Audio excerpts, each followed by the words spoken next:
Estrelas, vamos ter uma nova playlist no canal que chama Cuidados. Eu ainda vou pensar no nome direitinho, mas ela vai falar especificamente. Eu resolvi criá-la para ajudar pessoas que têm familiares assim como eu, familiares com Alzheimer, e como você lidar com isso, né, com essa doença e tudo. Então, o primeiro vídeo nosso vai falar sobre o que é o Alzheimer. Ou alterativa que ocorre no sistema nervoso, né? Precisamente, vou dar uma explicação aqui. Eu não sou médica, eu não sou da área de saúde, apenas eu sou uma pedagoga que tem um curso de cuidadora, que eu fiz o curso para poder saber cuidar melhor da minha familiar, que é a minha avó materna. Então vamos lá. O Alzheimer é nossos neurônios, eles têm ramificações. Essas ramificações, elas se comunicam com o cérebro. E esse movimento chama-se sinapse neural. Então, a pessoa que ela tem Alzheimer, ela vai perdendo as ramificações. Então, por isso, ocorrem várias questões que a pessoa com Alzheimer, ela vai perdendo. Ela perde as ramificações, então, o primeiro estágio é ela perder o quê? A memória recente. Então, ela fica com memória do passado. Em que parte do passado fica a memória dela, nós não sabemos precisamente, porque pode ser na fase da infância, na juventude, no início da vida adulta. A gente não sabe que em parte do passado a mente dela pode estar. Inicialmente é isso que acontece. Depois acontece, não é que ela perca a visão, ela enxerga, mas como não faz mais a sinapse neural, ela não consegue identificar pessoas e objetos. A pessoa está na frente dela, eu sou eu, fulana. Então ela não vai lhe identificar você dizendo que você é fulano ou beltrano. Ela vai lhe identificar por outras questões, pela voz. Sendo pessoas, ela identifica pela voz, pessoas que ela convive, ela vai identificar você pela sua voz. Porque você, na memória dela, você pode estar na fase passada. No caso, eu sou neta filha. Então ela pode identificar na minha fase da infância, na minha juventude, no início da minha fase adulta, que todas essas fases eu vivi com a minha avó e ela ainda não tinha Alzheimer. E sendo um objeto, o nosso cérebro, quando a gente vê um objeto, o que é que acontece no nosso cérebro com o sistema nervoso? O que é que eles fazem? Ele diz para o cérebro, assim, mandou uma mensagem, os neurônios mandam uma mensagem para o cérebro: olha, isso aqui é um garfo. Aí o cérebro vai lá na nossa memória procurar o que nós já temos de informação sobre o objeto garfo engavetado. E aí esse movimento chama sinapse neurais. Aí a gente consegue identificar aquele objeto, a gente enxerga, o olho vê e diz para você, isso é um garfo, certo? Isso é um garfo. Aí você consegue identificar. Já a pessoa que você é saudável, já uma pessoa que tem Alzheimer, ela não faz mais a sinapse neural, então por isso ela não identifica o objeto. Então não é que ela não enxerga, ela enxerga, porém não faz mais sinapse neural. Então, devido também à falta dessa sinapse neural, ela também se encontra numa situação seguinte: ela não aprende nada de novo, ela não consegue aprender nada novo que vai ser ensinado, nem tampouco ela vai lembrar do que ela já sabe fazer. Ela vai esquecendo as coisas que ela sabe fazer. De um modo bem lento, mas ela vai esquecendo. Um exemplo, vamos dizer. Ela sabe a data dela de nascimento. Ela sabe o nome dela. E aí, daqui a pouco, ela não sabe mais nem quem é ela, nem quem é a data dela de nascimento, assim como senha de banco, como informações do dia a dia básicas, a pessoa vai esquecendo. E principalmente essa questão da identidade é algo muito, um fator assim muito forte nessa patologia, porque chega um determinado ponto que nem o reflexo deles no espelho as pessoas que sofrem de Alzheimer, ela consegue se identificar. Minha avó mesmo chegava no espelho, chamava a minha mãe e dizia: olha, tem uma mulher olhando para mim. E era, na realidade, o reflexo dela e ela não conseguia perceber. Então, explicado inicialmente o que é, um pouco de formação bem prática o que é Alzheimer, agora eu vou falar da parte importante, que é você que cuida de um familiar, de um amigo, de alguém querido seu que tenha essa patologia. A geriatra da minha avó deu as seguintes orientações para a nossa família. Primeira coisa, todas as pessoas que cuidam de forma direta e indireta fazerem terapia, porque é uma doença degenerativa.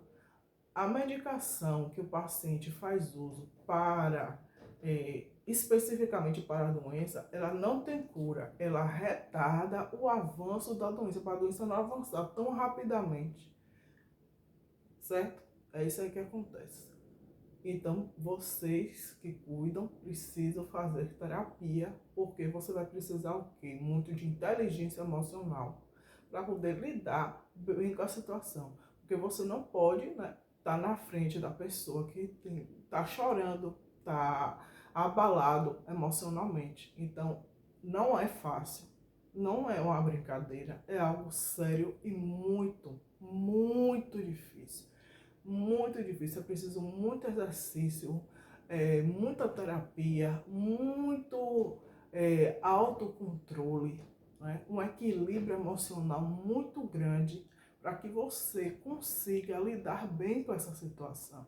Porque você tem que estar bem, porque você ao lado dessa pessoa, já que ela está descendo, desculpa essa expressão, descendo ladeira abaixo e você não tem como segurar a pessoa impedida dela descer ladeira abaixo, você quando está com o familiar, um amigo seu que você esteja ajudando a cuidar, você tem que dar tempo de qualidade. Luana, o que é isso, tempo de qualidade? Você está de corpo presente realmente, não ficar olhando o celular, a não ser que você use o celular como um estímulo para a pessoa.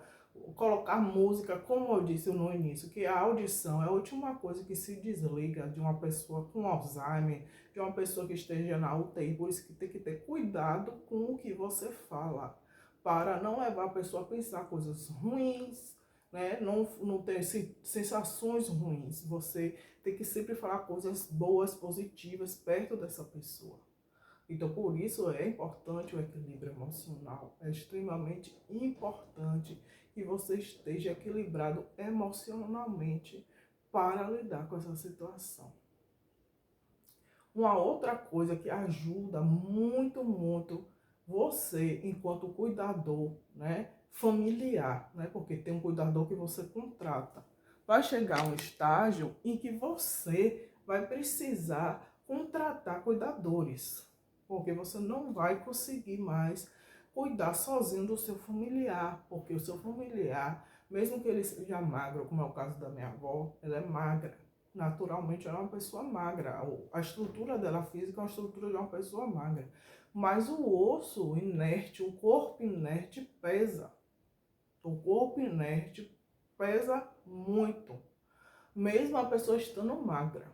Então você vai precisar contratar cuidadores para lhe auxiliar, fora o quanto é penoso você ver seu familiar de fralda, tem que dar banho no leito. Isso é algo extremamente penoso, pesaroso, né? Tem vezes que você não vai fazer porque não tem outra solução, o cuidador vai faltar, enfim, e você vai ter que estar ali para fazer esse aporte para seu familiar ou para seu ente querido, o seu amigo, enfim, mas você vai estar por dentro destruído, porque não é uma coisa fácil de se lidar, não é mesmo. Então, para você não estar estilhaçado por dentro, você busque fazer terapia.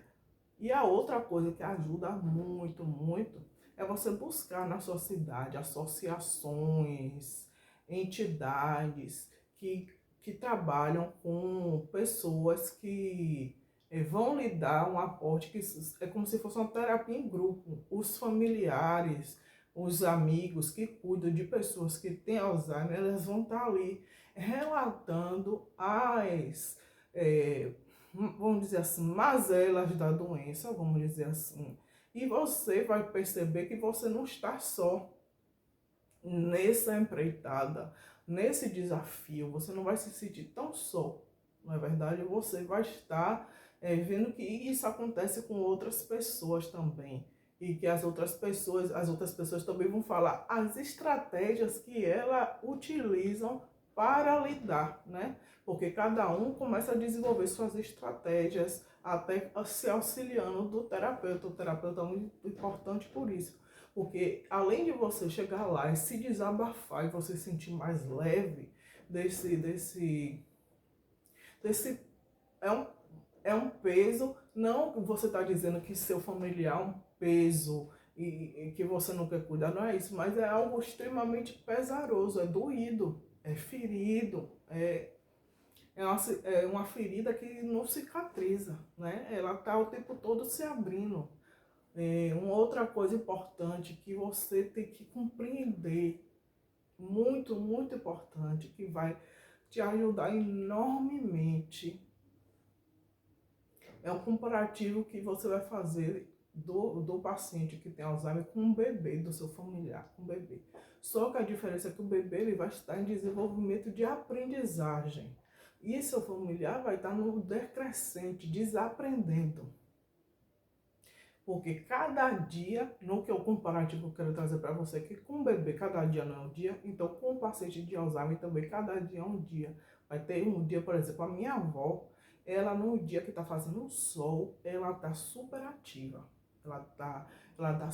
Quando ela ainda gargalhava, ela dava gargalhadas, e quando ela falava, ela falava. Já no dia que está com o sol mais frio, tá um dia chuvoso, um dia nublado, ela fica mais letárgica, mais lenta, a mastigação fica mais lenta, todos os movimentos ficam mais lentos.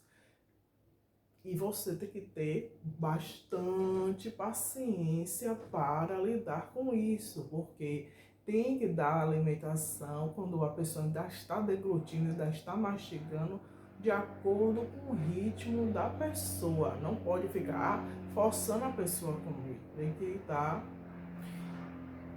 E o geriatra é um médico que eu acredito que seja o mais indicado. Tem outros médicos que podem cuidar do Alzheimer? Tem. Um neurologista pode cuidar do Alzheimer. Eu agora não sei lhe dizer que outros especialistas podem cuidar do Alzheimer. Eu sei que o geriatra e o neuro podem cuidar do Alzheimer. E tanto faz um ou outro, é muito importante que você tenha uma parceria com esse profissional muito grande, né? Você seja uma pessoa que você observe tudo do seu paciente, ele com mobilidade ou sem mobilidade. Você observe como está a urina, como está as fezes, como está o modo dele se alimentar, porque cada estágio é um estágio. E aí o geriatra vai preparar você e seus familiares para que você saiba lidar com o próximo estágio. Você se utilize de estratégias, ele vai ensinar você estratégias para que você possa lidar melhor com a situação, que seja mais efetivo a oferta de alimento, o banho, enfim, porque tem horas que esses pacientes não querem tomar banho, que eles ainda estão assim, conscientes, ainda estão falando e tudo, eles não querem tomar banho, então você tem que usar toda uma estratégia, que nem se faz com criança, você tem que usar com uma pessoa que tem Alzheimer, tem que usar bastante estratégias para que queira fazer as coisas. E depois que perde, como é o caso da minha avó, que já perdeu mobilidade, já perdeu fala e tudo, também tem estratégias para que você consiga estimular a alimentação via oral para ele não perder esse movimento de abrir e fechar a boca. Depois eu vou gravar um vídeo especificamente do estágio que minha avó se encontra e dos cuidados que agora são necessários fazer com a minha avó, porque minha avó, ela não estava aceitando mais a alimentação, né, via oral, e foi preciso levá-la para o hospital e tal. Então, para o vídeo não ficar assim tão longo, a gente vai encerrar por aqui. Eu espero fortemente que eu tenha conseguido transmitir para você um conhecimento, a minha experiência que eu tenho em cuidar com a minha avó e que isso possa realmente te ajudar de alguma forma em você cuidar do seu familiar, do seu ente querido, do seu amigo, que você consiga cuidar de forma mais efetiva, que você sinta-se apoiado, né? Porque é muito importante ter uma rede de apoio, muito importante ter uma rede de apoio, porque você sozinho, você não vai conseguir lidar com essa situação, por mais forte que você seja. Você é aquela coisa, você precisa cuidar de quem cuida. Quem cuida também precisa de cuidados, também precisa ir para médico, também precisa estar bem, porque se você não estiver bem, você não vai cuidar com qualidade do seu familiar, ok? Então, aguarde os próximos vídeos. Um beijo e um queijo. E deixe sugestões sobre o que vocês querem ver aqui no canal O Cotidiano da Lu.